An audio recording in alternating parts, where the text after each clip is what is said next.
Charles III, ce que son coûteux divorce Lady Diana lui a appris sur l'argent.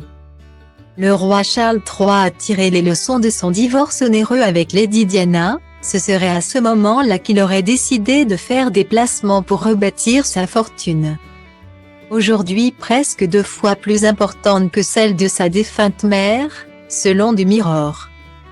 17 millions de livres sterling, voilà combien a coûté au roi Charles III son divorce avec Lady Di. En 1995. Si cet événement avait fait grand bruit, choquant le monde entier et particulièrement les fans de la famille royale britannique. Il a aussi beaucoup entaché l'image du prince qu'était Charles à l'époque et fait du mal à son porte-monnaie.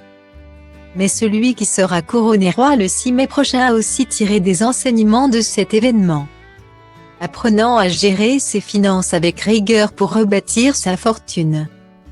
Un ancien conseiller de Charles III a ainsi expliqué au Mirror ce dimanche 16 avril 2023 comment son divorce avec Lady Diana l'a conduit à accumuler une immense fortune. Aujourd'hui estimée comme presque 2 fois plus importante que celle de sa mère, la défunte reine Elisabeth II, estimée à 370 millions de livres sterling.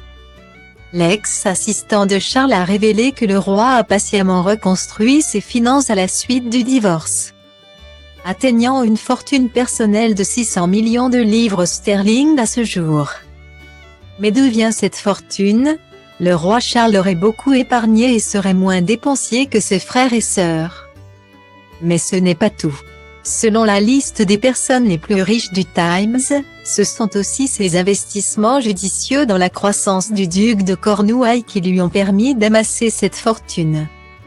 Entre 2012 et 2022, Charles a touché 212,7 millions de livres sterling grâce au duc, qui loue également des biens commerciaux et vend des produits sous la marque Duchy Original.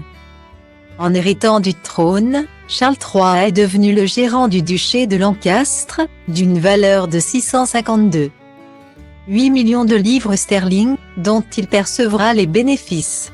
Il a également transmis le duc de Cornouailles au prince William, en tant que nouveau prince de Galles, comme le veut la tradition.